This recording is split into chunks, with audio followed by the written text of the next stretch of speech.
quero começar com duas historietas, dois causos acontecidos comigo, para que fique um pouco claro o tom da fala do texto que eu escrevi. O primeiro caso é um caso recentíssimo, aconteceu na semana passada. Vocês sabem, o professor de filosofia, Luiz Roberto Salinas Fortes, ele foi preso pela ditadura nos anos 70. Ele acabou escrevendo uma autobiografia sobretudo sobre a prisão dele. Foi um livro publicado pelo Caio Graco na Brasiliense. Eu fiz o prefácio e Antônio Cândido fez uma apresentação. E Salinas morreu vítima da tortura. A Cosac Naif reeditou o livro. Ele vai ser lançado na quarta-feira à noite lá no centro Maria Antônia. E aí um jornalista me telefonou. Ele ligou, eu dei a minha resposta clássica, que é a resposta que eu dou à mídia desde 2005. Não falo com a mídia. Aí o jornalista disse, mas é sobre o livro do Salinas. Aí é diferente, não é nada sobre mim, né? É sobre o Salinas, então vou abrir uma exceção.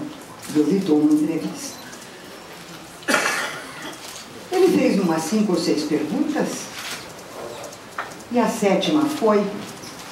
Não, e aí eu disse a ele, bom, eu considero que a entrevista está terminada, porque tudo que havia para falar a respeito do Salinas e a respeito do livro, eu já falei e penso que conversa encerrada. Aí ele disse para mim, não, mas para mim não, a conversa para mim não terminou. Eu disse, bom, mas como entrevistada sou eu posso dizer se quero ou não continuar a falar, e portanto eu considero que a conversa está encerrada. Não, eu quero saber no mensalão. Então eu disse a ele apenas o seguinte: se você conseguir estabelecer uma relação entre a prisão e a morte do professor Salinas no mensalão, eu indicarei o seu nome para o próximo Prêmio Nobel de Literatura. Bati o telefone. Então, eu estou dizendo isso porque, para que fique claro, o próximo episódio que eu vou narrar. Há uns 4 anos atrás, talvez um pouco mais, naqueles cursos que o Adalto Novaes organiza, ele organizou um chamado Vício e Virtude. E eu decidi que eu iria falar da ideia do Spinoza de que a paz é uma virtude. E, portanto, a guerra é um vício. E como é que o Spinoza constrói essa ideia? E ele constrói essa ideia a partir de um quadro de 4 paixões, que não são paixões do nível psicológico apenas dos indivíduos. São paixões que percorrem a sociedade e a política. O medo, que é sentido quando se teme um mal e se tem dúvida se ele vai ou não acontecer. O desespero, quando não se tem dúvida mais de que o mal vai acontecer. A esperança, quando se espera um bem e não sabe se ele vai acontecer. E a segurança, quando não se tem dúvida de que esse bem vai acontecer. E é no entrelaçamento dessas 4 paixões que a vida social, os conflitos entre os grupos, as classes, o poder, vão sendo tecidos. E é aí que que Spinoza insere a questão da guerra, mas sobretudo a questão da paz. Eu fiz a conferência no Rio de Janeiro. No dia seguinte, saíram 2 matérias em 2 jornais, uma no Globo e outra na Folha de São Paulo. Eu costumava levar os recortes comigo, o resumo do dos dois ensaios, dos dois recortes do jornal, o resumo era o seguinte. Ontem a professora Marina Chauí fez uma conferência sobre a guerra como vício e a virtude como paz em Spinoza, dando ênfase à questão do medo, porque com isto ela pôde alicerçar a propaganda eleitoral de Lula com medo de ser feliz. Bom, o que eu fazia daí por diante, porque a conferência depois a gente repetiu aqui em São Paulo, em Salvador, em Brasília, Belo Horizonte, eu levava os recortes dos jornalistas, fazia a conferência e depois eu lia e dizia, olha, a explicação de tudo que eu falei está aqui. Então, eu sempre estou falando com os profissionais da área. E eu aceitei de falar com os profissionais da área, porque tem gente muito séria e disposta a lutar pela comunicação, né? Porque isso não é sério, gente. Isso não é sério. Ou por outra, é sério, porque isso é o exercício da violência. A gente tende a confundir a violência com uma ação física e a confundir a violência como aquilo que certos grupos organizados fazem fisicamente contra alguém. E é a ideia de que a violência está vinculada ao crime e à delinquência. A violência é todo ato de violação física ou psíquica do ser de alguém. Então, o que a mídia brasileira faz é a violência cotidiana. E alguém tem que pôr fim nisso. E aí eu ensino a questão do marco regulatório. Nós sabemos que a política democrática e republicana nasce quando surge a ideia e a possibilidade e a prática de distinguir o espaço privado e o espaço público. O espaço privado é o espaço do mando e da obediência, é o espaço do império arbitrário das vontades. O espaço público é o espaço da lei, é o espaço da regra, da norma, do procedimento, do preceito, sem o qual você não tem nem república, nem democracia. É preciso lutar pelo marco regulatório, porque ele está inserido na noção mesma de democracia e de república. E isso precisa ser levado a sério no Brasil, porque a sociedade brasileira é uma sociedade autoritária e violenta. Ela é vertical, hierárquica, oligárquica, e ela opera pela polarização entre a carência extrema e o privilégio extremo, que tornam impossíveis a criação e consolidação de direitos. Numa sociedade assim violenta, assim autoritária, a lei aparece ou como confirmação do privilégio dos grandes ou como repressão dos pequenos. É preciso mudar a nossa percepção do que seja lei e lutar pela lei como expressão da generalidade pública, do espaço público de consolidação e criação de direitos. E é nesse lugar que eu coloco o marco regulatório da liberdade de expressão. Bom, feito todo esse preâmbulo, que é uma espécie de desabafo geral, eu vou expor o que eu escrevi aqui. E quando eu passar da hora, você me avisa e eu paro de falar.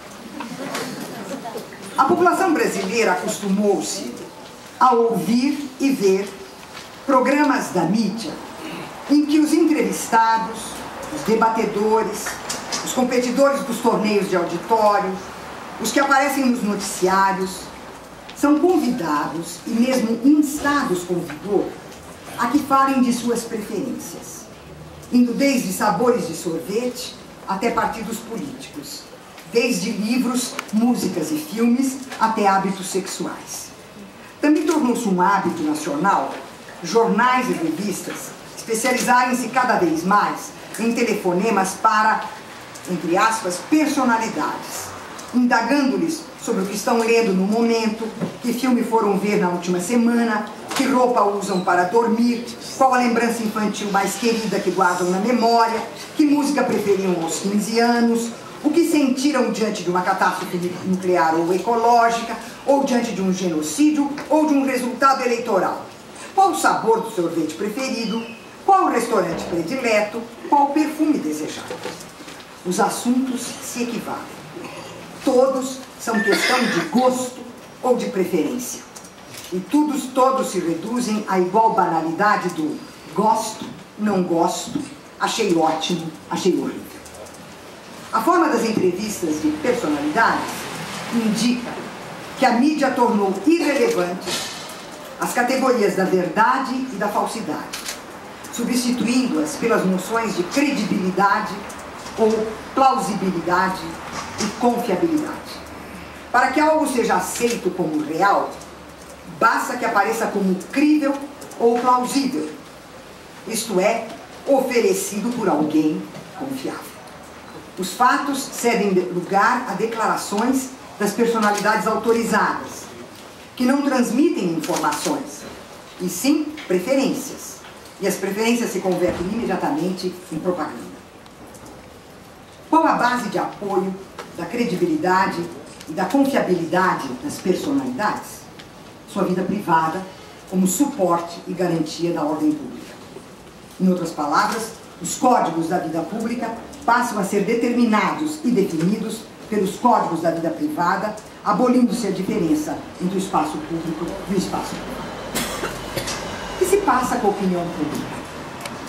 Como se sabe, em seus inícios com a Revolução Francesa, a opinião pública era definida como a expressão no espaço público de uma reflexão individual ou coletiva sobre uma questão controvertida e concernente ao interesse ou ao direito de uma classe social, de um grupo social ou mesmo da maioria. A opinião pública era o uso público da razão, um juízo emitido em público sobre uma questão relativa à vida política. Era uma reflexão feita em público e por isso definia-se como uso público da razão e como direito à liberdade de pensamento e de expressão. Ora, é sintomático que hoje se fale em sondagem de opinião.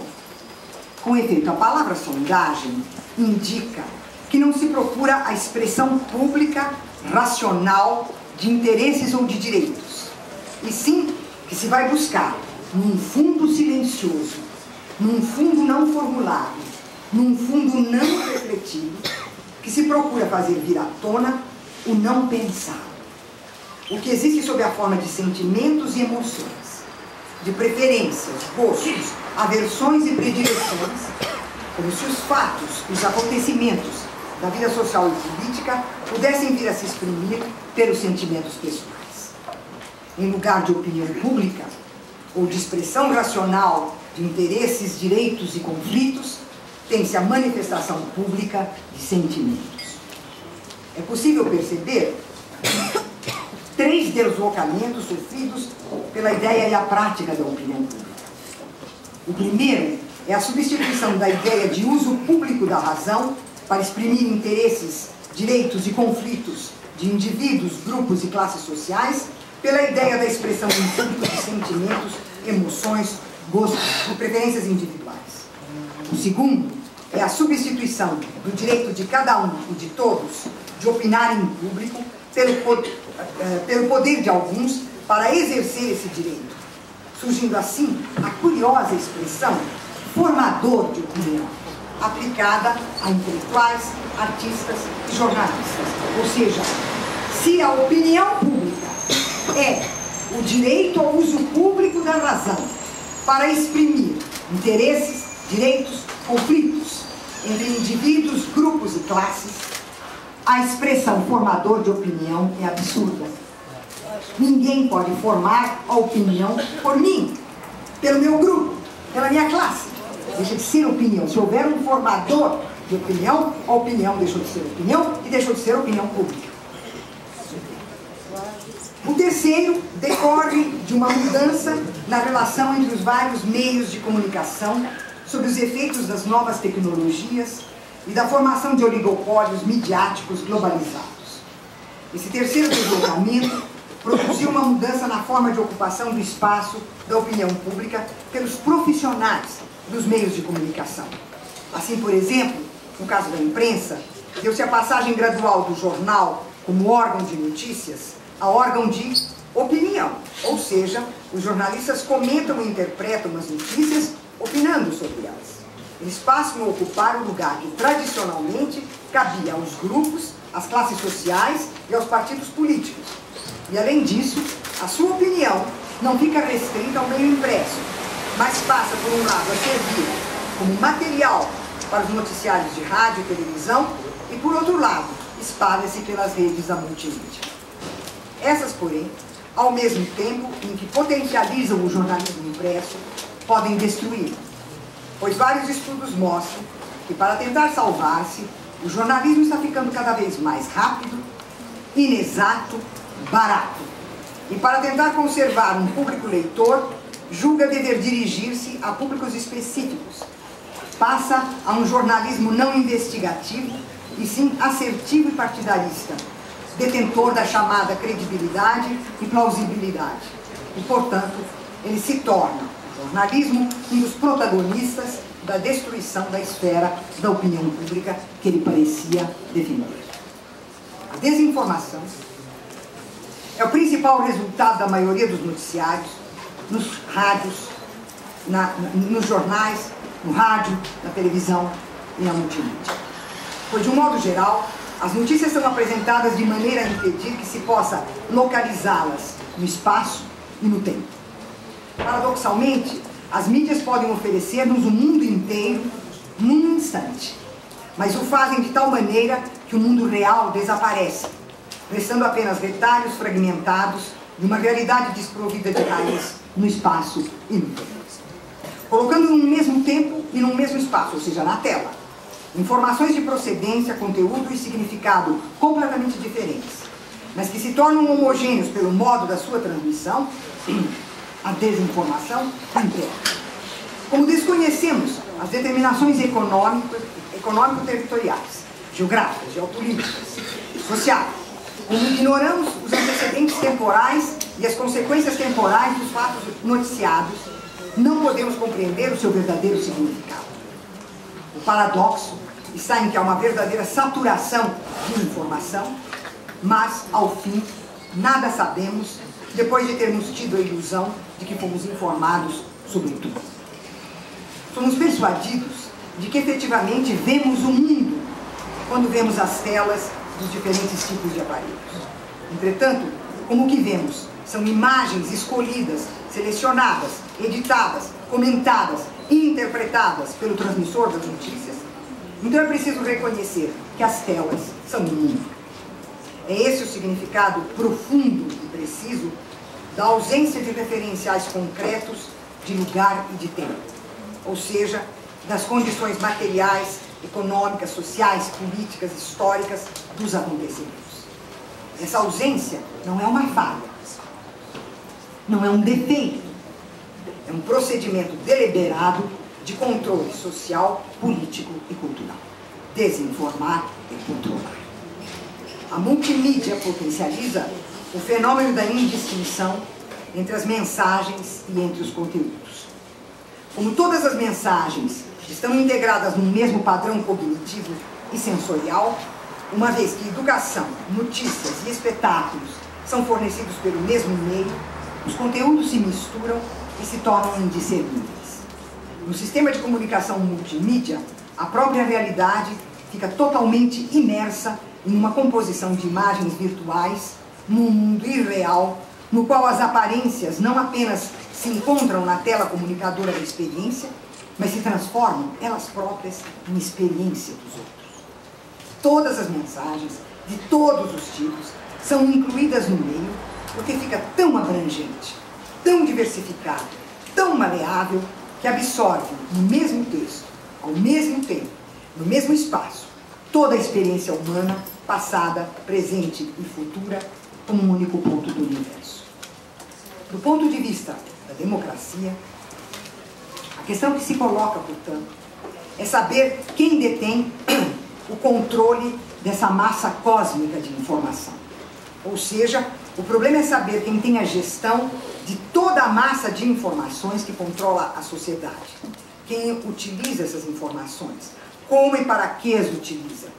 Sobretudo, quando se leva em consideração um fato técnico que define a operação da informática, qual seja a concentração e centralização da informação. Pois, tecnicamente, os sistemas informáticos operam em rede, isto é, com a centralização dos dados e a produção de novos dados pela combinação dos já coletados. Se levarmos em consideração o monopólio da informação pelas empresas de comunicação de massa, podemos considerar que, do ponto de vista da ação política, as redes sociais, como ação democratizadora, tanto por quebrar esse monopólio, assegurando a produção e a circulação livres de informação, como também por promover acontecimentos políticos de afirmação de direito democrático à participação, são importantes. Entretanto, e para eu explicar como é que eu vejo o problema das redes sociais, eu vou introduzir um exemplo, porque eu quero fazer o contraponto entre esse exemplo e a questão das redes. No século XVII, houve uma revolução na Inglaterra, que culminou, evidentemente, com a morte do rei. Foi o primeiro rei da história da Europa a ser morto. E essa revolução, houve uma revolução dentro dessa revolução. A revolução dentro da revolução foi a Revolução Radical Popular, que foi feita pelas correntes populares e radicais da Reforma Protestante, os chamados niveladores e os Quakers. Como é que eles agiam? Como se trata de apropriar-se de uma tecnologia nova, vamos ver o que eles faziam. A imprensa praticamente tinha acabado de ser criada. Então, o que era uma imprensa? Um revolucionário fabricava uma prensa de madeira. Ele sabia fabricar. Fabricava a prensa de madeira. Ele fabricava os tipos. Ele fabricava as tintas. Ele colecionava, em todos os lugares em que era possível, papel. Ele punha isso embaixo do braço e ia para a Assembleia. Discutia-se muita coisa, e é isso, vai ser assado. Tomavam suas deliberações. Ele ia para um canto, escrevia tudo que tinha sido decidido pela Assembleia, as palavras de ordem, imprimia e saía e panfletava pela Inglaterra toda. Esse exemplo significa o seguinte: o revolucionário tinha o controle absoluto da técnica que ele estava usando. Ele sabia fazer a prensa, ele sabia fazer os tipos, ele sabia fazer as letras, ele sabia imprimir, e ele sabia escrever e distribuir. Do começo ao fim do processo, ele tem autonomia e controle da sua própria prática, da sua própria ação. O que eu quero dizer é que nós estamos num momento de apropriação de uma nova tecnologia, que parece liberadora, democratizante, anárquica, criativa. Mas se eu comparo com os revolucionários do passado, eu me pergunto se essa apropriação é tão democrática e tão revolucionária quanto a gente imagina. Eu vou voltar agora ao meu texto, eu estou no fim. Ora, os usuários das redes sociais não possuem autonomia em sua ação. E isso sob dois aspectos. Em primeiro lugar, eles não possuem o domínio tecnológico da ferramenta que empregam. E em segundo, eles não detêm qualquer poder sobre a ferramenta empregada, pois esse poder é uma estrutura altamente concentrada, a internet protocol, com 10 servidores nos Estados Unidos e 2 no Japão, nos quais estão alojados todos os endereços eletrônicos mundiais, de maneira que, se tais servidores decidirem se desligar, desaparece toda a internet. Além disso, a gerência da internet é feita por uma empresa norte-americana em articulação com o Departamento de Comércio dos Estados Unidos. Isto isto é, gere o cadastro da internet mundial. Assim, sob o aspecto maravilhosamente criativo e anárquico das redes sociais, em ação política, ocultam-se o controle, a vigilância sobre os seus usuários em escala planetária, isto é, sobre toda a massa de informação do planeta. Do ponto de vista ideológico, o exercício do poder pela mídia se efetua por meio da ideologia da competência, cujo modo de aparecer tem a forma anônima e impessoal do discurso do conhecimento, e a sua eficácia social, política e cultural funda-se na crença da racionalidade técnico-científica. Essa ideologia é inseparável de uma nova imagem da sociedade, definida como sociedade do conhecimento. Com essa expressão, pretende-se indicar que a economia contemporânea se funda sobre a ciência e a informação, graças ao uso competitivo do conhecimento, da inovação tecnológica e da informação nos processos produtivos e financeiros, bem como de serviços como a educação, a saúde e o lazer. Numa palavra, a ideologia da competência institui a divisão social entre os supostos competentes que sabem e os incompetentes que obedecem. Enquanto discurso do conhecimento, essa ideologia opera com a figura do especialista. Os meios de comunicação não só se alimentam dessa figura, mas não cessam de instituí-la como o sujeito da comunicação. O especialista competente é aquele que nas mídias, no rádio, na TV, na revista, no jornal, no multimídia, divulga saberes, falando das últimas descobertas da ciência ou nos ensinando a agir, pensar, sentir e viver. Ele nos ensina a fazer sexo, carpintaria, jardinagem e maquiagem. O especialista competente nos ensina por isso a educação das crianças, a decoração da casa, boas maneiras, uso de roupas apropriadas em horas e locais apropriados, como amar Jesus e ganhar o céu, meditação espiritual, como ter um corpo juvenil e saudável, como ganhar dinheiro e subir na vida e em quem votar. Não é casual que os noticiários promoverem entrevistas em que a notícia é intercalada com a fala daqueles que direta ou indiretamente são envolvidos no acontecimento noticiado, tenham sempre os repórteres indagando: o que você sentiu? O que você sente com isso?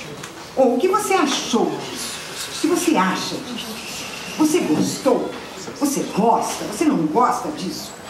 Nunca se pergunta aos entrevistados o que eles pensam, o que eles julgam dos acontecimentos. E sim o que eles sentem, o que eles acham, se eles agradam, se eles desagradam. Dessa maneira, enquanto os participantes que fizeram o acontecimento, falam dos seus sentimentos, os jornalistas explicam e interpretam o que se passa, como se os participantes fossem incapazes de pensar e de emitir juízo sobre aquilo de que foram testemunhas diretas e partes envolvidas. Com isso, a mídia declara tacitamente a incompetência dos participantes e dos envolvidos para compreender e explicar fatos e acontecimentos dos quais eles são os protagonistas. Esse procedimento permite, no instante mesmo em que os fatos se dão, criar a versão do fato, a versão do acontecimento, como se fosse o próprio fato, o próprio acontecimento. Assim, uma partilha é claramente estabelecida. Os participantes sentem, portanto eles não sabem, eles não compreendem, eles não pensam. Em outra partida, o homem da mídia pensa, portanto ele sabe, e graças ao seu saber, ele explica a todos o que foi que aconteceu. O principal especialista, porém, não se confunde com nenhum dos anteriores. É uma espécie de síntese, construída a partir das figuras precedentes. É aquele que explica e interpreta as notícias e os acontecimentos econômicos, sociais, políticos, culturais, religiosos e esportivos. Aquele que devassa, eleva, rebaixa os entrevistados, zomba, premia, pune calouros. Em suma, é o formador de opinião, é o comunicador. Ideologicamente, portanto, O poder da comunicação de massa não é igual ou semelhante ao da antiga ideologia burguesa, que realizava uma inculcação de valores e ideias, dizendo-nos o que devemos pensar, sentir, falar e fazer. Agora se afirma que nada sabemos. O poder da mídia se realiza como intimidação social, cultural e política. Contra essa intimidação, precisamos do marco regulatório. Muito obrigada.